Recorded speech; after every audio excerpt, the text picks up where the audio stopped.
కేటీఆర్ గారు మాట్లాడినారు, ఒక జడ్చల్ ఎమ్మెల్యే చంపేస్తాను.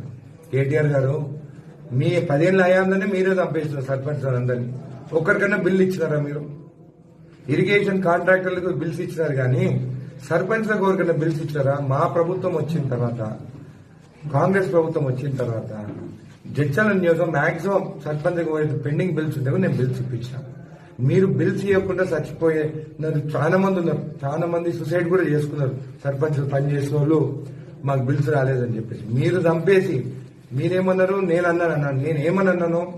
మీ brand ambassador Padi Kaushik Reddy MLA elections ముందు నేను చచ్చిపోతా అని చెప్పి వీడియో వైరల్ చేస్తారు.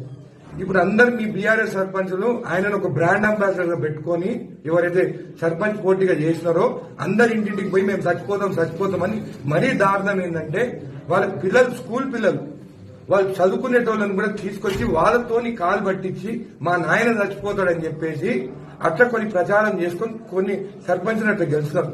ఇది పద్ధతేనా అని నేను అడిగినాను. ఒకవేళ మీరు నేను చచ్చిపోతా అని చెప్పి ఓట్లు వేయించుకుని గెలిచి వస్తే నేనన్నాను అట్లా మీరు ఇట్లాంటి చిల్లరగా రాజకీయాలు చేస్తే నేను కూడా మిమ్మల్ని బొడిచి రాకుండా చంపేస్తానన్నాను. అట్లా అని చెప్పేసి అందరిని చంపేస్తాను అనలేదు. నేను ఖచ్చితం బొడిచి చంపేస్తాను నేను అనలేదు. మీరు ఇలాంటి పిచ్చి పిచ్చి మాట్లాడి కావాలని చెప్పి భయానికి, ఎందుకంటే మీ దాంట్లో బీఆర్ఎస్ సగం సర్పంచులు గెలుస్తున్నానన్నారు.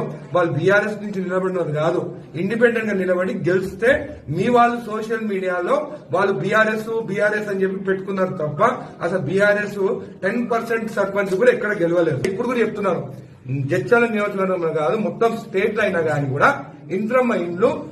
ఇంద్రమ్మ కమిటీ ద్వారానే ఇస్తాము. దానికి సర్పంచ్ సంబంధం లేదు. అది అఫీషియల్ నోటీస్ ఇచ్చినాం. అది గవర్నమెంట్ తరఫున, వాళ్ళ తరఫుననే మేము ఖచ్చితంగా వాళ్ళ తరఫుననే ఇస్తాము. దాంట్లో సర్పంచ్ ఏ రోల్ ఉండదు. అయినా గాని మా గెలిచిన సర్పంచులు ఉన్నారు, వాళ్ళు చూసుకుంటారు. ఎక్కడైతే గెలవలేదో అక్కడ కొంతమంది మంచి సర్పంచులు ఉన్నారు, వాళ్ళని దగ్గర తీసుకుంటాను, పని చేస్తాను. ఓడిపోయిన వాళ్ళు మా వాళ్ళు ఉన్నారు, వాళ్ళకు చెప్తా ధైర్యపడకండి, నేనున్నాను. ఎట్లయితే కొన్ని దగ్గర ఎమ్మెల్యేలు ఓడిపోతే ఎమ్మెల్యేలు ఇన్ఛార్జ్ కానీ పని చేస్తారో నా నిధులతో మీతో పని చేపిస్తా. ఇదే కాకుండా కాంగ్రెస్ సర్పంచులు ఎవరైతే గెలుస్తారో నాకు ఇప్పుడు SDF ఫండ్ వచ్చింది. ఖచ్చితంగా మీరు ఎలక్షన్ల వాగ్దానాలు చేస్తారు, మేము అవి చేపిస్తాం ఇవి చేపిస్తామని. మీ ప్రమాణ స్వీకారం అయిపోయిన తర్వాత రండి, మీకు ఏ గ్రామాల్లో మీకు ఏమేమి నిధులు కావాలనో మేము ఖచ్చితంగా మీకు అండగా నిలబడి మీకు ఆ పనులన్నీ నేను కంప్లీట్